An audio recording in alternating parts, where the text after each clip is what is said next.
Now we are starting with another lecture that is on polyuria.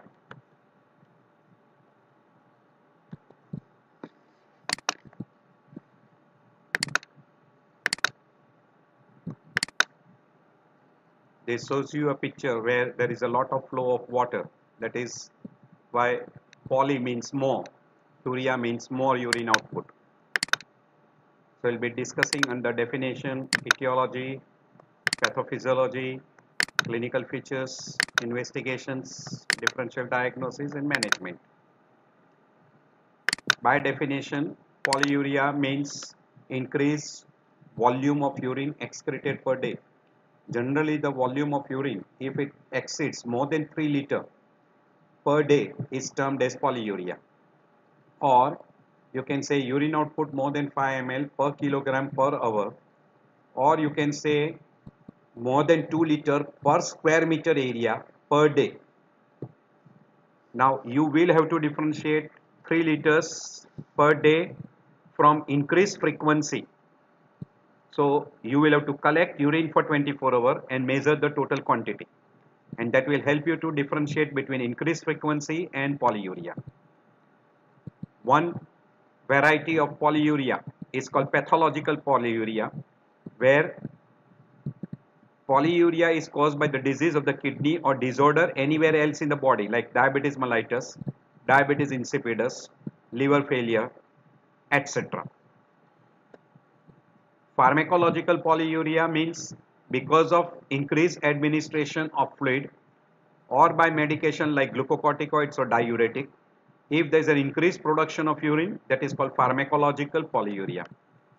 Physiological polyuria means increased fluid intake produces increase in urine output, or because of exposure to cold, like cold diuresis in case of hypothermia, because of peripheral vasoconstriction, or because of hyperglycemia and decreased renal tubular reabsorption, or because of altitude. At a high altitude there is increased diuresis. This will give rise to what is called physiological polyuria. There is one another condition we call as a polydipsia, where there is an increased thirst, and because of increased thirst intake of water is more, hence it will produce polyuria. There is another terminology utilized, psychogenic polydipsia, where it is also called as a primary, where the person intention is to take increased amount of fluid due to sensation of having a dry mouth, and this will produce psychogenic polydipsia. There are 4 different types of diabetes insipidus, like central diabetes insipidus, nephrogenic diabetes insipidus, primary polydistic diabetes insipidus, and gestational diabetes insipidus. While polyuria classification you can divide according to etiology, that is called endocrine disorders, classical example diabetes mellitus, Cushing syndrome, and central diabetes insipidus, or because of renal etiology like chronic renal failure, relief of urinary tract obstruction. If you just relieve the urinary tract obstruction, there will be rebound increase in urine output, or nephrogenic diabetes insipidus or Fanconi syndrome, etc. Iatrogenic is because of diuretic therapy, alcohol, or by lithium or by tetracycline, which will be acting in a case of a central diabetes insipidus. Metabolic disorders like hypercalcemia or potassium depletion will also produce increase in the urine output. Psychological classical example is polydipsia. Other causes may be like sickle cell anemia or following a paroxysmal supraventricular tachycardia. Causes of polyuria, you can have increased fluid intake, or because of increased urinary solute excretion, or because of a impaired urinary concentration where there is a damage to the kidney like CKD, or increased fluid intake can be iatrogenic or compulsive, like classical example psychogenic polydipsia. Increased urinary solute excretion, classical example diabetes mellitus, or after giving a mannitol therapy, or there is a salt loss like adrenal insufficiency during diuretic therapy, or cerebral salt wasting syndrome, or aldosterone resistance. There can be water diuresis like excessive water intake, ADH deficiency like diabetes insipidus, ADH unresponsiveness or ADH inhibition or medullary washout syndrome. Solute diuresis can be classical example non-absorbable solutes or because of excessive absorbable solutes or because of defective proximal tubule damage or because of medullary washout or because of aldosterone deficiency. Impaired urinary concentration can happen classically in central diabetic insipidus or in case of a nephrogenic where kidney cannot have action of ADH hormone. Renal disorder like linear tubular acidosis or Bartter syndrome or Gitelman syndromes. In pathology, there are four basic mechanisms we call as increased intake of fluid, classical example psychogenic or stress or anxiety. In case of increased GFR like hyperthyroidism, fever or hypermetabolism. Increased output of solute like diabetes mellitus, hyperthyroidism or hyperparathyroidism where calcium hypercalcemia will produce calciuria and increase urine output.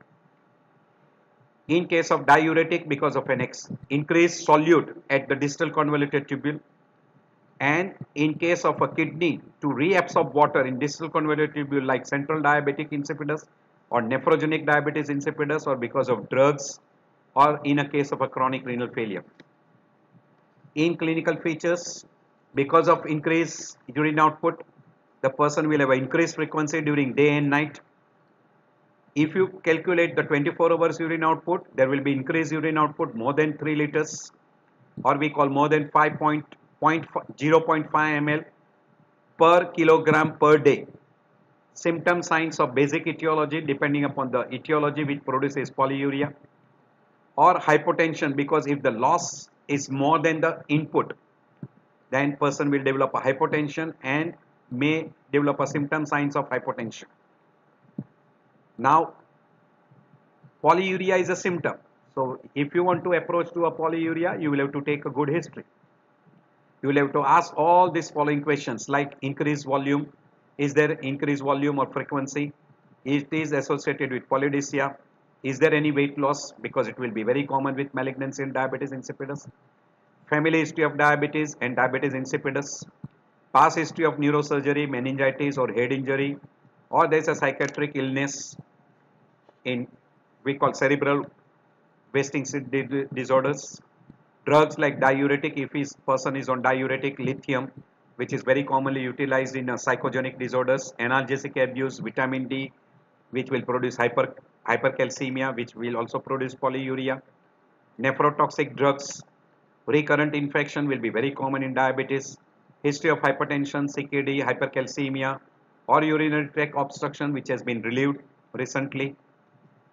Physical examination, you will look for wasting cachexia, which will be very common in diabetes, diabetes mellitus, diabetes insipidus, or in case of malignancy. Skin manifestation, some can be seen in a case of a diabetes or in case of malignancy. Nail clubbing will be very commonly seen in malignancy. CKD nail can be there, which will be brittle nails. Bronchogenic carcinoma will also show you clubbing and even what we call as a hypertrophic obstructive, hypertrophic osteodystrophy, pulmonary dystrophy. Anemia will be very common in CKD and malignancy. Lymphadenopathy will be very common in malignancy and infiltrative disorders. Fundus examination may show you changes in retinopathy like diabetic retinopathy or hypertensive retinopathy or papilledema in case of hypertensive encephalopathy. Investigation you will require in case of a diabetes mellitus and diabetes insipidus like urine analysis. You will go for random blood sugar, GTT, HbA1c to rule out diabetes. You will go for a ADH level to rule out diabetes insipidus. Other laboratory investigation like CBC, blood urea creatinine to rule out the involvement of the kidney, albumin and protein level, blood glucose level, electrolyte imbalance, or there is an excess of calcium, hypercalcemia, minerals like calcium and phosphorus. Urine examination with fractional excretion like sodium or potassium. Water deprivation test can be done. You can go for an ultrasound to find out the size of the kidney. glucose tolerance test to rule out diabetes mellitus, sodium sulfonate clearance test, insulin challenge test you can go for, or assay for toxins. Renal biopsy is done in some of the cases. 24-hour urine collection is the best way to identify polyuria. A 5-liter plastic container is taken with 10 ml of acetic acid during normal fluids and normal food intake. Polyuria will be considered if there is a 40 ml per kilogram per day urine output, which approximately comes to more than 3 liters. And then in that urine sample you measure osmolality, whether it is less than 300 ml or more than 300 ml. You estimate the urine specific gravity. In case of a polyuria, because of a diabetes insipidus, the urine specific gravity will be very close to water, that is called 1000. Polydystia is a water intake more than 100 ml per kilogram per day. So if a person is weighing around 80 kg, his intake is as high as, you can consider, 8 liters per day. Measurement of a plasma sodium on that day, how much he has taken. This is a diagnostic algorithms which can be followed. 24-hour urine volume is estimated. If it is less than 300 ml, you go for urine osmolality, and if it is more than 300 ml, again you go for urine osmolality. If it is more than 3 liters per day, and if osmolality is more than 300 ml, you can consider for solute level like CKD, and if it is less than 300 ml, you will have to investigate for diabetes mellitus. If urine osmolality is less than 300, then go for a fluid deprivation test for 12 hours. And after fluid deprivation test, if the urine osmolality becomes more than 750 milliosmol per kilogram, then you can search for sodium, which will be there in a case of ADH hormones. Renal function test will be normal, and then you can search for other disorders. You will do serum ADH level, renal function and sodium. If it comes out to be normal, you will search for other abnormalities. And if urine osmolality is less than 750 ml, then you can go for a water deprivation test. If there is no response to water deprivation test, you will consider that nephrogenic diabetes insipidus, or you can consider for other group of disorders. And if there is a positive response to water deprivation test, you can consider central diabetic insipidus, and then you can evaluate for MRI, etc. Then other way to evaluate polyuria, that is, you take a good history, you do a good examination and try to exclude the acquired causes. You can go for urine analysis like sugar, glycosuria, blood sugar level, serum urea and creatinine to rule out a CKD, serum electrolytes like calcium, potassium and sodium, because hypercalcemia will produce polyuria, acid base imbalance. Then go for abdominal ultrasound, and according to the ABG, you can classify metabolic acidosis, metabolic alkalosis, and there is no acidosis, no alkalosis. Then according to the metabolic acidosis, calculate anion gap. If there is a big anion gap, then consider renal failure, rules out renal failure and dehydration. If there is normal anion gap, then consider renal tubular acidosis. You will have to estimate serum potassium and try to find out the causes for renal tubular acidosis. And if there is a metabolic alkalosis, rule out loop diuretics and chronic vomiting, and consider also another condition like Bartter syndromes, where it can be confirmed by low serum potassium and high aldosterone and high renin level. If there is no metabolic acidosis and no alkalosis, then rule out acquired causes like hypercalcemia, hypokalemia, or because of drugs. And you can consider depending upon the plasma osmolality. If plasma osmolality is more than 280 and urine osmolality is less than 280, then you can go for diagnostic test for diabetes insipidus like differentiation between central and peripheral to variety, and if there is no change in plasma osmolality, and plasma osmolality is not more than 280 and urine osmolality is not more than less than 280, then you can go for water deprivation test. There are other methods. I will skip over this. There is called as a renal and non-renal conditions. In a renal condition, you can go for alter renal functions. If there is an alter renal functions, then these are the following conditions like psychogenic diuresis, drugs, hormonal effects. And if there is a renal damage, you can consider toxic condition, vascular and inflammatory conditions.